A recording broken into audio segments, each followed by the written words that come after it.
12 भेदिए को वायदे किए देश में भेजा। उनमें से 10 ने कहा, हम वहां के लोगों को कभी भी हरा नहीं सकते। पर यहोशू और कालेब ने कहा, परमेश्वर की सहायता के साथ हम इसे कर सकते हैं।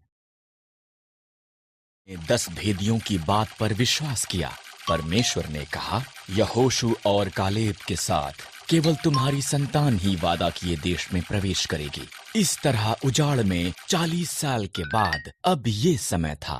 उन्हें 2 भेदियों को यरीहो में भेजा। वो राहाब नाम की एक स्त्री से मिले, जिसने उन्हें छिपाया और दीवार से नीचे उतरने में सहायता की। उन्होंने उसे और उसके परिवार को बचाने का वायदा किया।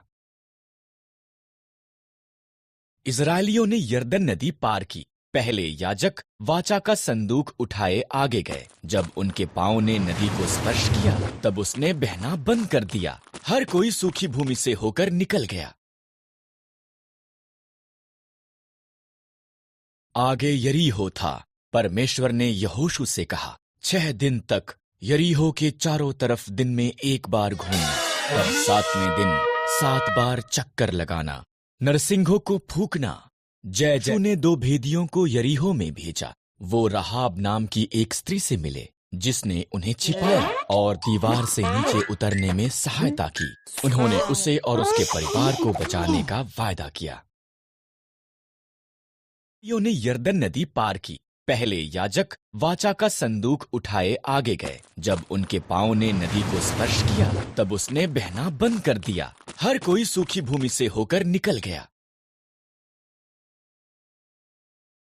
यरीहो था। परमेश्वर ने यहोशू से कहा, 6 दिन तक यरीहो के चारों तरफ दिन में एक बार घूमना, और 7वें दिन 7 बार चक्कर लगाना, नरसिंहों को फूंकना, जय जयकार करना।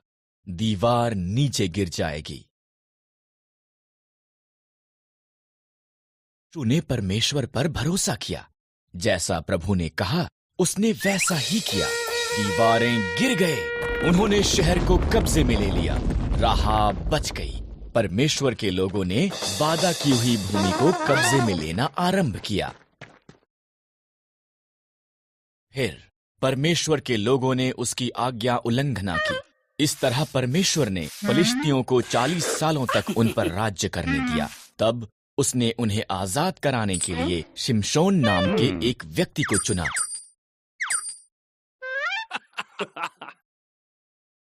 स्वर्गदूत ने शिमशोन की माता से वादा किया था कि वो पुत्र को जन्म देगी। शिमशोन को परमेश्वर के साथ 3 वादे करने होंगे। कभी भी मदिरा नहीं पीना, कभी भी मुर्दों को नहीं छूना, कभी भी अपने बालों को नहीं काटना।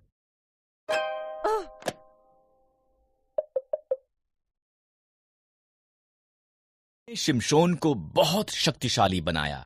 उसने एक सिंह को मार दिया और मधुमक्खियों ने उसकी लाश में शहद बनाया। शिमशोन ने परमेश्वर के साथ उसके वादों में से एक को तोड़ते हुए मरे हुए सिंह को छू लिया, यहाँ तक कि उसने शहद भी खाया।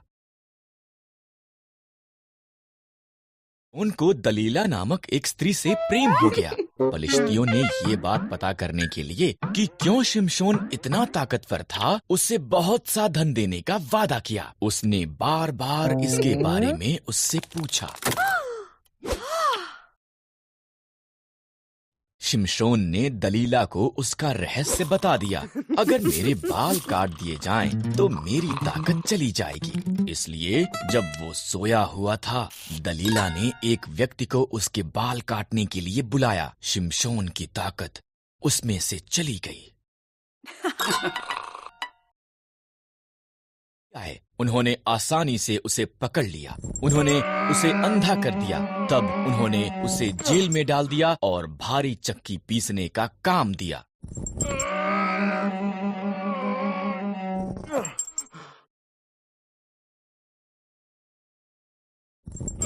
शिमशोन के बाल पुनः बढ़ गए। फलिश्ती उसे उनके झूठे देवता दागोन का उसे हराने में धन्यवाद करने के लिए उनके मंदिर में लाए। शिमशोन ने परमेश्वर से कहा कि एक अंतिम बार उसे ताकतवर बना दे।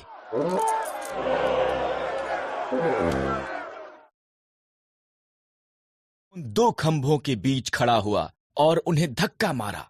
मंदिर गिर पड़ा। फलिश्तियों के साथ साथ शिमशोन भी उसमें मर गया। शिमशोन ने अपना वादा पूरा नहीं किया, पर परमेश्वर ने अपना वादा पूरा किया। एक अकाल पड़ गया।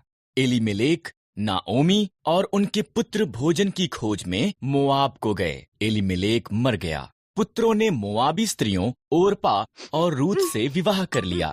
तब पुत्र भी मर गए। उनके पास पति नहीं थे।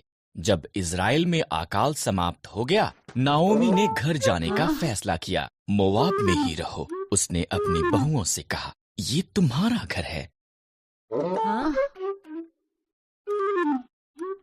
आप वहीं रही, पर रूथ ने कहा, जहां भी आप जाओ मैं जाऊंगी। आपके लोग मेरे लोग होंगे, आपका परमेश्वर मेरा परमेश्वर होगा। रूथ और नाओमी इकट्ठे वापस इज़राइल को गईं।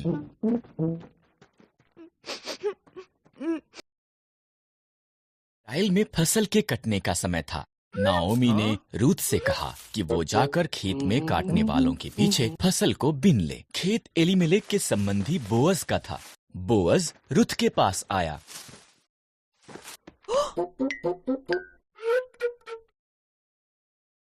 नाओमी के साथ बहुत अच्छी रही हो। बोअज ने कहा, घर छोड़ना मुश्किल रहा होगा, परमेश्वर तुम्हें आशीष दें। उसने रूथ को भोजन दिया और अपने जवानों को उसकी देखरेख करने को कहा।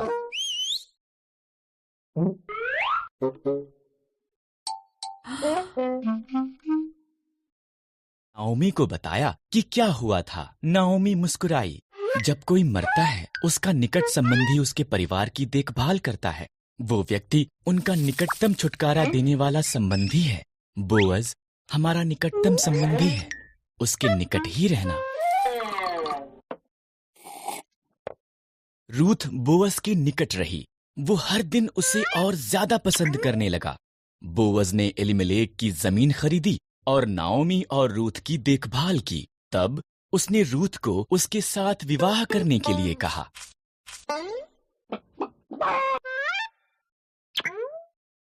एक पुत्र ओबेद पैदा हुआ। ओबेद का पुत्र यिशै था।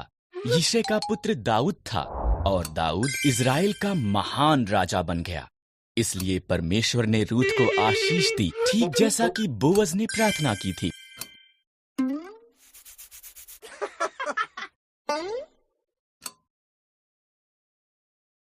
क्योंकि उसके कोई संतान नहीं थी, उसने प्रार्थना की और परमेश्वर ने उसे एक पुत्र शमूएल दिया।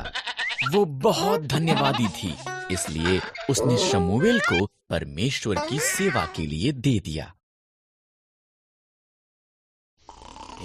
उसका बेटा जो छोटा था को एली याजक के साथ तंबू में छोड़ दिया। शमूएल ने बूढ़े अंधे एली की सहायता की। वो तंबू में ही सोता था, जबकि एली साथ के कमरे में सोता था।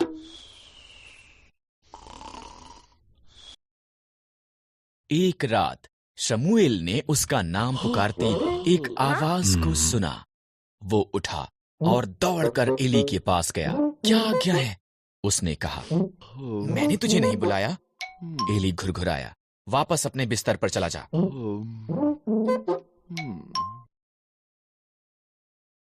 वापस बिस्तर पर चला गया। उसने फिर उसका नाम सुना। शमूएल दौड़कर एली के पास वापस गया। क्या आज्ञा है? उसने कहा। मैंने तुझे आवाज नहीं दी। एली नींद में बड़बड़ाया। वापस अपने बिस्तर पर चला जा।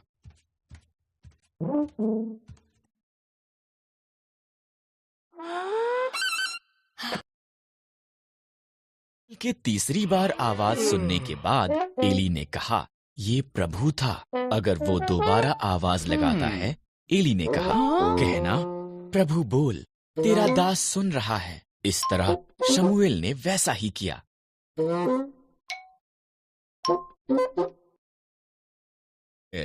परमेश्वर ने कहा, क्या तू मेरा नबी हो सकता है और वफादारी से मेरे शब्दों को मेरे लोगों तक पहुंचा सकता है? मैं कर सकता हूं। शमूएल ने कहा, और उसने अपने बूढ़े होने तक भी ये किया। शाऊल ने परमेश्वर की आज्ञा नहीं मानी, इसलिए परमेश्वर ने शमूएल नबी से कहा, शियै नाम के एक व्यक्ति को ढूंढ, उसके पुत्रों में से एक नया राजा होगा। को यिशै बैतलहम में मिला। उसने यिशै के 7 पुत्रों को देखा। वो सुंदर और बलवान दिखते थे। उनमें से कोई नहीं। परमेश्वर ने कहा, मैं बाहरी रूप को नहीं देखता, मैं एक व्यक्ति की आंतर्य दिल की परवाह करता हूं। उसके सबसे छोटे बेटे को संदेश भेजा जो खेतों में भेड़ें चरा रहा था। शमूएल ने उसे देखा और परमेश्वर ने कहा, वही है। इस तरह दाऊद नया राजा होने के लिए अभिषिक्त किया गया था। समय के बाद इजरायलियों ने पलिश्तियों के साथ युद्ध किया। एक दानव पलिश्ती सिपाही गोलियत ने इजरायलियों को उसके साथ लड़ने के लिए एक योद्धा को भेजने के लिए कहा, पर सभी इजरायली डरे हुए थे। सेना में उसके भाइयों के लिए भोजन लेकर आया। उसने गोलियत की चुनौती सुनी और डरा नहीं। परमेश्वर की सेना का अपमान करने की उसकी इतनी हिम्मत। दाऊद ने कहा, मैं उसके साथ युद्ध करूंगा।